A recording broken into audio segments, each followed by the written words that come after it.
Let's go to Laurie Dyke, forensic accountant. Hi. Can you make heads or tails of this? I think so. Oh, good. Yep. She had credit card statements. Right.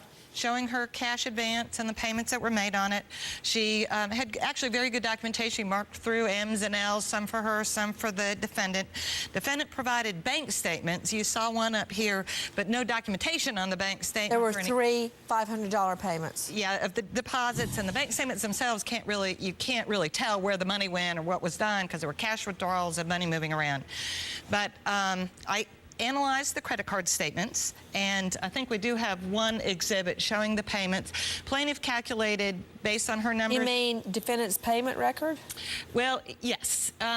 She calculated that he had paid her $7,750, but using her records, I added it up. I think he's actually paid her $8,750. So he borrowed $15,000. I can see the documentation. It accumulated finance charges of about $3,700. The 19.99% is the right number based on the credit cards.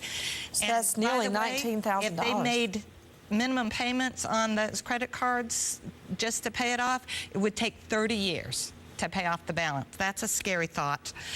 There was another $470 in loan charges, and then the $8,750 in payments. So my calculation of how much defendant owes plaintiff is $10,489.05. Okay. Laurie Dyke, thank you. Go, but don't go too far. Okay, I'll stay in the back. Thanks, Dan. Please. Okay.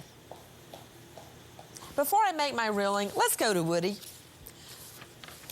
Woody Tripp. Nancy. You look a little self-satisfied. Looks like you think you know something. Well, I'm just so perplexed in some ways because you obviously and Laurie understand all of the confusion that LaSalle has weaved in this with the I loaned her, she loaned me, I paid back partially. No. I'm just in his wonderland right now and trying to read the road signs. I'm not saying I'm going to rule that way. I'm just trying to understand what he's trying to say. Go ahead, hit me. I've got a funny feeling you're going to give me a completely different version of what happened. In some ways not. I think pretty much we're getting there. Did you perform a polygraph? Based on the polygraph. Very relevant questions here. Do you still owe Miyanda any money? Very, very pointed and to the fact. Did you receive a $2,000 loan from Miyanda?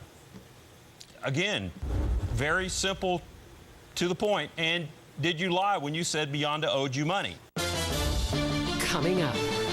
I want you to have this. How did I get because you need it a lot more than me. Car, though. Please. No, I'm about to give you all of the information. Because it's so pitiful what you've been through. I hate that you had to live through that. That must have been terrible.